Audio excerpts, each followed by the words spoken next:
Kumusta mga idol tropa? Sa video na to ay kung paano maglagay or magkabit ng hazard sa ating mga motor na hindi na kailangan magkabit ng extra switch gamit ang hazard module mga idol.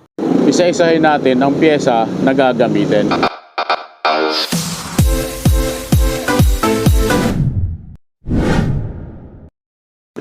Unang pyesa na gagamitin natin mga idol ay mini relay. At ayan mga idol, ang capacity ng mini relay na kailangan nating gamitin. Screenshot nyo na lang mga idol. At dito sa ating mini relay mga idol, ayan 87A, 87, 85, 86. At itong pin na nasa gitna mga idol, yan yung common, yan yung number 30. Ayan. At ito pa ang isa sa pyesa na gagamitin natin mga idol, capacitor 1000 UF microfarad 16 volts. Ayan mga idol. At kailangan din natin dito ng 3 pirasong diode mga idol, at ito ang capacity. Sa dalawang diode natin mga idol, ganito ang pwesto. Ayan, so dito sa baba, ayan yung parehong may marking. At itong walang marking na dalawa, pagsasamahin natin ang wire mga idol. Ayan. So ganito ang gagawin natin. Magkasama yung dalawang wire na sa walang marking ng diode. At ihihinang natin ito mga idol tropa. At pagkatapos natin mahinang mga idol, ay kakat natin itong part na to. Ayan mga idol, ito na yung ating dalawang diode, no? So ito yung pwesto. Yung hininang natin na magkasamang dalawang walang marking. Ihihinang uli natin yan dito sa gitnang pin ng ating relay, kung saan ito yung number 30.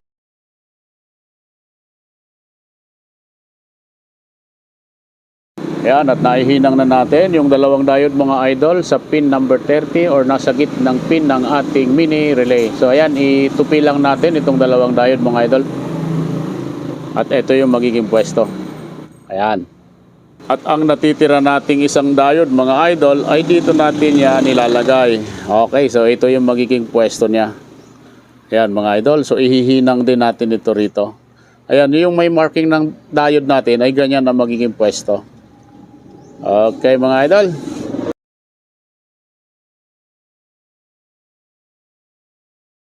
Ayan, natapos na natin maihinang ang 3 diode mga idol tropa. Ayan, natandaan na lamang natin ang bawat pwesto ng diode. Ngayon, sunod naman natin ay kakabit mga idol ay ang capacitor. Dito sa capacitor mga idol, hanapin lamang natin itong part na to. Itong may guhit mga idol, ito yung ground ng ating capacitor. Ikakabit natin ito sa number or pin number 85, ayan, ng ating mini relay. Diyan natin yan ihihinang. Okay?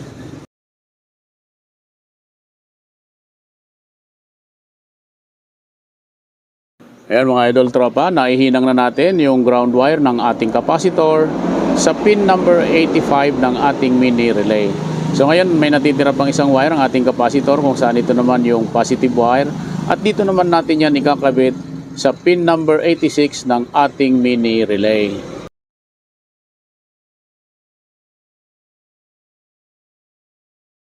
Ayan mga idol, ngayon alisin muna natin yung mga wire na hindi naman nakakailangan. At dito mga idol tropa ay nagtira tayo ng isang wire na galing sa diode na may marking. At ang gagawin natin dito, itutupin natin ganyan at ikakabit natin yan sa pin number 86 ng ating mini relay, kung saan dito rin nakakabit ang positive wire ng ating capacitor. Ayan, at ihihinang na lamang natin ito mga idol. Sa mga gustong gumawa ng ganito, sundan nyo lamang yung bawat pwesto ng ating pyesa. Madali lang itong gawin mga idol tropa.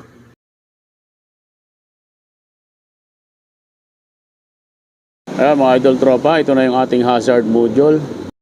Okay, so itong pin number 87A ng ating relay, tinupinan natin yan dahil nagagamitin. So ground side ng ating capacitor nakakabit sa 85 ng ating relay.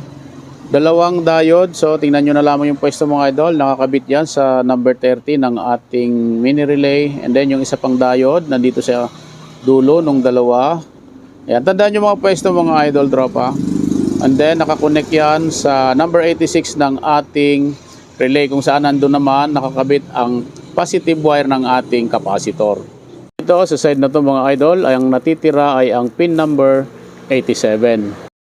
Ngayon mga idol tropa, kailangan natin dito gumamit ng tatlong wire. So gagamit tayo ng dalawang kulay para magkaroon ng color coding. So gagamit tayo ng black wire para sa ating ground. Ang black wire mga idol na siyang magsisilbing ground ay dito natin yan ikakabit sa pin number 85, kung saan doon nakakabit ang ground wire ng ating capacitor. So ayan mga idol, diyan natin ihinang.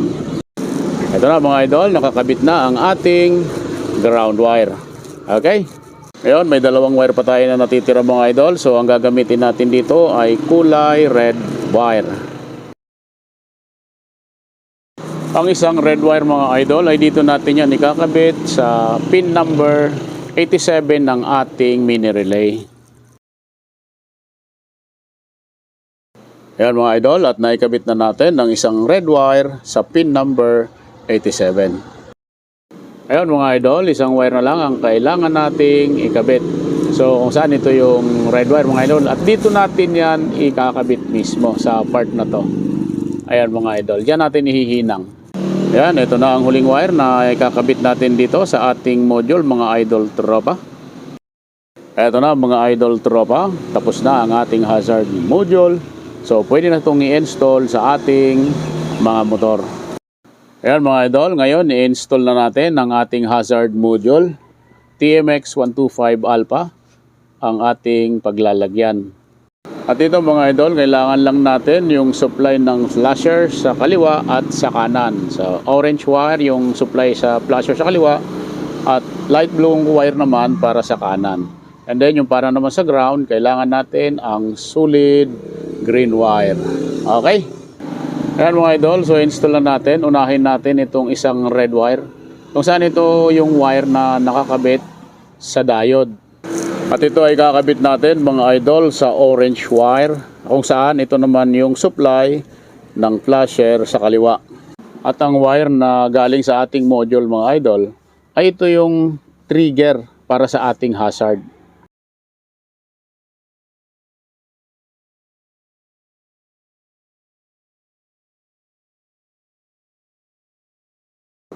Ngayon, isunod naman natin itong isang red wire, kung saan ito yung galing sa pin number 87 mga idol. At ito ikakabit natin sa light blue wire, kung saan ito naman yung para sa signal light sa kanan.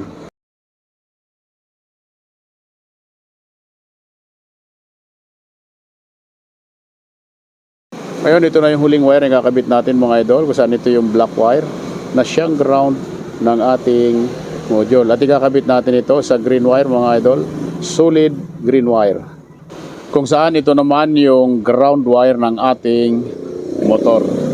Ayan, at tapos na natin maikabit lahat ng wire mga idol. At bago natin balutan ng electrical tape tong module, ay subukan muna natin.